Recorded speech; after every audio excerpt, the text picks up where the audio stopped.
പാലിച്ചിട്ടുമുണ്ട്. പക്ഷെ പിഷാരടി അവിടെ പറഞ്ഞു വെച്ച കാര്യങ്ങൾ പേരെടുത്ത് പറയാതെ CPM-നെ പരസ്യമായിട്ട് വിമർശനം നടത്തിക്കൊണ്ടാണ് പിഷാരടിയുടെ ഒരു യാത്ര പോകുന്നത്.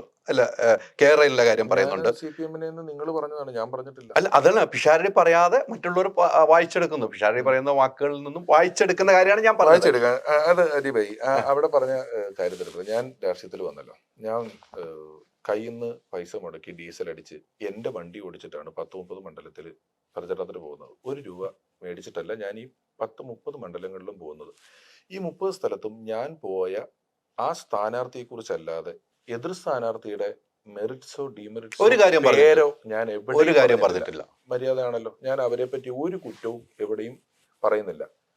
ആകെ ഞാൻ എൻ്റെ സ്റ്റേജ് പ്രോഗ്രാമുകൾ, എൻ്റെ ടെലിവിഷൻ ഷോസ്, ഞാൻ ചെയ്യുന്ന സിനിമകൾ, ഇവിടെ എവിടെയും ഞാൻ രാഷ്ട്രീയം 1% കലക്കുകയോ പറയുകയോ ചെയ്യുന്നില്ല. ഞാൻ രാഷ്ട്രീയം പറഞ്ഞത് രാഷ്ട്രീയം പറയാൻ വിളിച്ച സ്റ്റേജിലാണ്. ഞാൻ ഫേസ്ബുക്കിൽ അധികം രാഷ്ട്രീയം ഇടാറില്ല, അധികം അല്ല, ഇട്ടിട്ടില്ല, ഇടാറില്ല. അതിലുള്ള എൻ്റെ ഫോളോവേഴ്സിൽ അല്ലെ കൂടെ നിൽക്കുന്ന ആരും അത് രാഷ്ട്രീയം കണ്ടു വന്നവരല്ല. അതുകൊണ്ട് ഞാൻ ഒരിക്കലും എൻ്റെ ഇപ്പോഴുള്ള പേജുകളിൽ പോയി രാഷ്ട്രീയം പറയാൻ റെഡിയല്ല, ഇപ്പോൾ റെഡിയല്ല. ഇനി ഞാൻ അങ്ങനെ പറയണേ എനിക്ക് മറ്റെന്തോ ഒരു മാധ്യമം തുടങ്ങി ഞാൻ ഇതിൽ പറയും എന്ന് പറഞ്ഞിട്ട് എനിക്ക് തുടങ്ങാൻ പറ്റുള്ളൂ. അപ്പൊ ഞാൻ ആ 30 സ്ഥലത്തിന് പേര് പറഞ്ഞില്ല. ഈ തൃശ്ശൂരെ യൂത്ത് കോൺഗ്രസിന്റെ സമ്മേളനത്തിന് എന്നെ വിളിക്കുമ്പോൾ പോലും ഞാൻ 10ാമത് പ്രസംഗിക്കുന്ന ആളാണ്. 10 പേര് പ്രസംഗിച്ചു. 10 പേര് വലിയ രാഷ്ട്രീയത്തിൽ എക്സ്പീരിയൻസ് ആയിട്ടുള്ള വലിയ നേതാക്കൾ 10 പേര് പ്രസംഗിച്ചു. 10ാമത് പ്രസംഗം എന്നോട് 10 മിനിറ്റ് എന്ന് പറഞ്ഞു. ഞാൻ 9 മിനിറ്റ് 52 സെക്കൻഡ് എങ്ങാണ്ട് പ്രസംഗിച്ചേക്കുന്നത്. എനിക്ക് അതിനൊരു കണക്ക്, ഒരു ക്ലോക്ക് മനസ്സിലോടും. എനിക്കറിയാം ഏതാണ്ട് എത്ര നേരമായിരുന്നു. അപ്പോഴും ഞാൻ ആരുടെയും പേര് പറഞ്ഞില്ല, ഒരു പാർട്ടിയുടെയും പേര് പറഞ്ഞില്ല. കുറച്ച് നർമ്മമുള്ള, വലിയ കേൾക്കുന്നവന് ചിരി വരുന്ന ഒരു നർമ്മമുള്ള കാര്യം പറയാം എന്ന് പറഞ്ഞു. അതിൽ കണ്ടന്റ് ഉണ്ട്, ഇല്ലെന്ന് ഞാൻ പറയുന്നത് മാത്രമേ ഉള്ളൂ.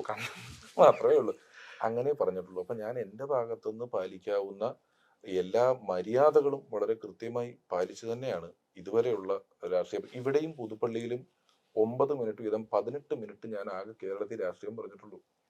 ഇപ്പൊ വല്ലതും ഇനി പറയേണ്ടി വന്നാൽ പറയാം. ഇതുവരെ 10-18 മിനിറ്റ് പറഞ്ഞു. അല്ല, 18 മിനിറ്റ് പറഞ്ഞ നർമ്മത്തോടു കൂടി പറഞ്ഞത് കേരളം ചർച്ച ചെയ്യും, കേരളം ഏറ്റെടുക്കുകയും പിഷാരടിക്ക് പൂർണ്ണ പിന്തുണയുമായി കോൺഗ്രസിൽ നിന്നും പൂർണ്ണ പിന്തുണയും, അതോടൊപ്പം പിഷാരടിക്ക് നേരെ എതിരായിട്ട് CPM സൈബറിൽ നിന്നും അക്രമവും ഉണ്ടായിട്ടുണ്ട്. സൈബറിൽ നിന്ന് അക്രമം ഉണ്ടായിട്ടുണ്ട്. അത് ട്രോളുകളായി വരികയും ചെയ്തു. അവിടെ പിഷാരടി പറഞ്ഞ 1-2 കാര്യങ്ങളാണ് ഞാൻ അതിൽ നിന്ന് ഞാൻ കൃത്യമായി എടുത്തത്. ഒന്ന് എടുത്തത്, പണ്ടങ്ങോ എഴുതി വെച്ച പുസ്തകവുമായിട്ട് ഇപ്പോഴും ഓർത്തിരിക്കുന്നു, ഏതോ സ്വർഗരാജ്യത്തിൽ പോകാമെന്ന്. അത് CPM-നെ മാത്രം ഉദ്ദേശിച്ചാണെന്ന് ആർക്കും അറിയാം, ഇല്ലേ? തീർച്ചയായിട്ടും അറിയാം. വിചാരിച്ചോളൂ. അല്ല, അറിയാമല്ലോ. ആയിക്കോട്ടെ, ഇനി ഞാൻ പറയാം. അതായത് എനിക്ക് കൃത്യമായിട്ട് 1800-കളുടെ പകുതി, 1850-ലോ 40-ലൊക്കെയാണ് ഇത് മാർക്സ് ഇത് എഴുതുന്നത്, ഈ ആശയങ്ങളൊക്കെ എഴുതുന്നത്.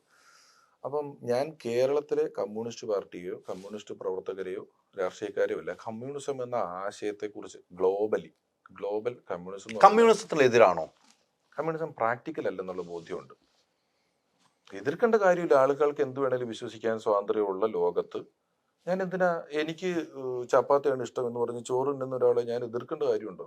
അവരുണ്ടോട്ടെ, എനിക്ക് കുഴപ്പമില്ല, ഞാൻ ചപ്പാത്തി തന്നെയുള്ളൂ. അപ്പൊ ഇത് പ്രാക്ടിക്കൽ അല്ല, ഈ ഐഡിയോളജി പ്രാക്ടിക്കൽ അല്ല എന്നുള്ള ബോധ്യം എനിക്കുണ്ട്. നമ്മുടെ നാട്ടിൽ ഡെമോക്രസിയുടെ ഫിൽട്ടറിലൂടെ വരുന്നൊരു കമ്മ്യൂണിസമാണ്. അത് കമ്മ്യൂണിസ്റ്റ് എന്ന് പേരുള്ള ഒരു കക്ഷി രാഷ്ട്രീയ പാർട്ടി എന്നല്ലാതെ വലിയ തോതിൽ കമ്മ്യൂണിസ്റ്റ് ആശയങ്ങളെ പുലുകി നിൽക്കുന്ന ഒരു പാർട്ടിയായിട്ട് ഇവിടുത്തെ കമ്മ്യൂണിസ്റ്റ് പാർട്ടിയെ കാണണ്ട. അങ്ങനെ ഇല്ല. കാരണം കമ്മ്യൂണിസം പ്രാക്ടിക്കൽ അല്ല. കമ്മ്യൂണിസം പ്രാക്ടിക്കൽ എന്ന് പറഞ്ഞാൽ, കമ്മ്യൂണിസം ഗൂഗിൾ ചെയ്ത് നോക്കിയാൽ, നിങ്ങൾ നോക്കിയാൽ എന്താണ് കമ്മ്യൂണിസ്റ്റ് ഐഡിയോളജി എന്ന് നോക്കിയാൽ, അധികാരവും പണവും ഗവൺമെന്റിന്റെ കയ്യിലാണ്. ഗവൺമെന്റ് ഇത് കളക്ട് ചെയ്ത് തുല്യമായിട്ട് വീതിച്ചു കൊടുക്കും. ഇതാണല്ലോ കമ്മ്യൂണിസം, ആണോ? അതെ, തീർച്ചയായിട്ടും. അങ്ങനെ അധികാരവും പണവും ഗവൺമെന്റിന്റെ കയ്യിലാണ്. ഗവൺമെന്റ് ഇത് തുല്യമായിട്ട് വീതിച്ചു കൊടുക്കും. തുല്യത പ്രാക്ടിക്കൽ അല്ല. തുല്യത എന്ന് പറയുന്നത് ഏത് ഭരണം വന്നാലും ഇത് തന്നെയാണ് കേട്ടോ. ഏത് ഭരണം വന്നാലും ഐഡിയോളജി, ഭരണമല്ല, കമ്മ്യൂണിസ്റ്റ് ഐഡിയോളജി. തുല്യത പ്രാക്ടിക്കൽ അല്ല. കാരണം ഹ്യൂമൻസ് ആർ ബോൺ ഡിഫറെന്റ്. നമ്മൾ ജനിക്കുന്നത് ഓരോരുത്തരും വ്യത്യസ്തരായിട്ടാണ്. ഈ വ്യത്യസ്തരായ ആൾക്കാരെയാണ് നമ്മൾ തുല്യരാക്കാന്നെന്ന് പറയുന്നത്. എല്ലാ മനുഷ്യരും നാസിസ്റ്റ് ആണ്, ഭയങ്കര സെൽഫ് സെന്റേർഡ് ആണ്. ഒരു ജാതിയോ മതമോ രാഷ്ട്രീയമോ ഒന്നുമില്ലാത്ത ഒരു 3 വയസ്സുള്ള കൊച്ചിൻ്റെ ഒരു കളിപ്പാട്ടം മേടിച്ച് നിങ്ങൾ അപ്പുറത്തിരിക്കുന്നവന് കൊടുത്താൽ ഇവൻ കരയും. ഇവര് തമ്മിൽ ഈ കളിപ്പാട്ടത്തിന് വേണ്ടി വഴക്കുണ്ടാക്കും. ഈ 3 വയസ്സുള്ള കൊച്ചിന് ഇത് പ്രശ്നം ഉണ്ടാകുന്നത് എന്തുകൊണ്ടാണ്? ഇവന് വല്ല പാർട്ടി അറിയാവോ?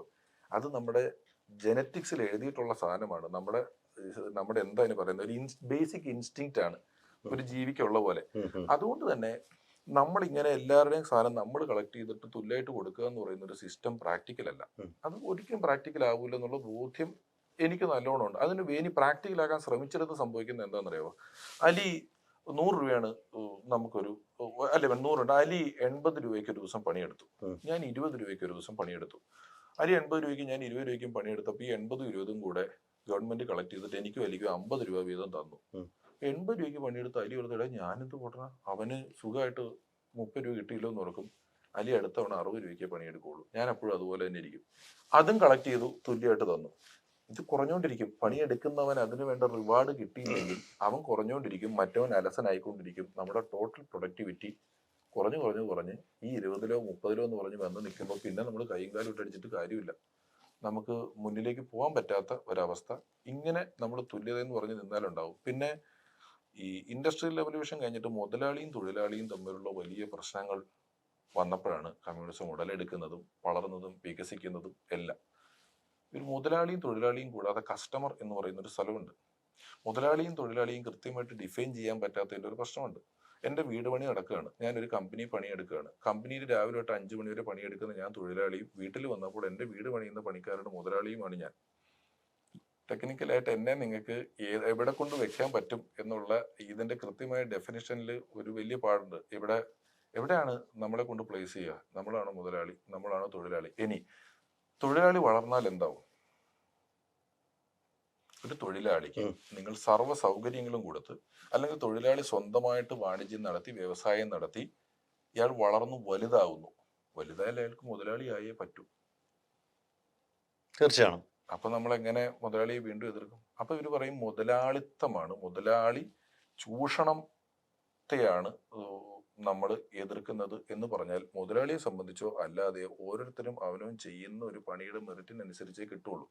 അത് രാഷ്ട്രീയ പാർട്ടികളിൽ പോലും ഒന്നിച്ചൊരു കോളേജിൽ ഒരു വിദ്യാർത്ഥി സംഘടനയിൽ 2 പേര് പ്രവർത്തിക്കുന്നു. ഇതിൽ ഒരാൾ കുറച്ച് ബുദ്ധിയുള്ളവനും പ്രസംഗിക്കാൻ അറിയുന്നവനും പ്രാക്ടിക്കൽ വിസിറ്റ് ഉള്ളവനും കഴിവുള്ളവനുമാണെങ്കിൽ ഇവൻ ജില്ലാ secretary, unit secretary, panchayat member, മറ്റേ മറിച്ച് ഇവൻ മുഖ്യമന്ത്രി വരെ ആവാം. ഇവൻ ഇത്രേ ആവുള്ളൂ. ഇവര് തമ്മിൽ തുല്യരാണോ? ഒരിക്കലും അല്ല. ഇവന് വരുന്നിടത്ത് ജയ് വിളിക്കാൻ ആയിരക്കണക്കിന് ആൾക്കാരും, ഇവന് സ്റ്റേജിൽ ഫ്രണ്ടിൽ സീറ്റും, ഇവന് ഗസ്റ്റ് ഹൗസും വണ്ടിയും വിദേശയാത്രയും സൗകര്യങ്ങളും അധികാരവും ഉണ്ട്. ഇവനിത് കിട്ടില്ല. അതിന്റെ കാരണം ഇവന്റെ മിടുക്കാണ്. ഈ മിടുക്കിന് തമ്മിൽ വ്യത്യാസം ഉള്ളിടത്തോളം കാലം നമ്മൾ എങ്ങനെ തുല്യത റെഡിയാക്കും? അപ്പം ഇത് വന്ന കാലത്ത് ആളുകൾക്ക് ഈ ആശയത്തോടൊരു പ്രണയമായിപ്പോയി. ഒരു സിദ്ധാന്തം വരികയാണ്. എന്തൊരു മനോഹരമായ സിദ്ധാന്തമാണത്, എല്ലാവരും തുല്യരായിരിക്കുക എന്ന് പറഞ്ഞത്. പക്ഷെ അത് പെട്ടെന്ന് തന്നെ കാലഘട്ടത്തിന് മനസ്സിലായി അങ്ങനെയല്ല, ചെയ്യുന്ന പണിക്കുള്ള റിവാർഡാണ് എല്ലാവർക്കും കിട്ടുള്ളൂ എന്നുള്ളത്. ഞാൻ പറഞ്ഞത് ഗ്ലോബലി ഈ ആശയത്തോടുള്ള പ്രാക്ടിക്കലി ഇത് പ്രാക്ടിക്കൽ അല്ലെന്നുള്ള, ഇത് ഗ്ലോബലി ഇത് ഞാൻ പറഞ്ഞത് ഗ്ലോബലി ഇത് എത്ര പ്രാക്ടിക്കൽ ആവുമോ എന്നുള്ള സംശയമാണ്. ഞാൻ ആദ്യം പറഞ്ഞു കേരളത്തിൽ പക്ഷെ ഈ ഡെമോക്രസിയിലൂടെ ഫിൽട്ടർ ചെയ്യുന്നു വിശ്വാസിയായ കമ്മ്യൂണിസ്റ്റ് ഉണ്ട്. എന്ത് ഇല്ലോജിക്കൽ കോമ്പിനേഷൻ ആണ്.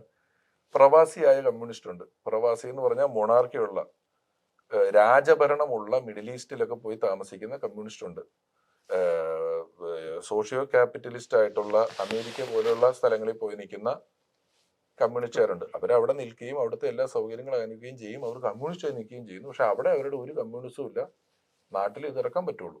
അപ്പൊ ഞാൻ പറഞ്ഞത് ഇത്രയും എനിക്ക് എൻ്റെ ഒരു ലോക അനുഭവം വെച്ചിട്ട് ഈ സിദ്ധാന്തം പ്രാക്ടിക്കൽ ആകുമെന്ന് സംശയമുണ്ട്. ഈ രീതിക്ക് നടന്ന കാലഘട്ടം ഉണ്ടായിരുന്നു കേരളത്തിൽ. ഉറപ്പായിട്ടും ഉണ്ടായിരുന്നു. അല്ലേ?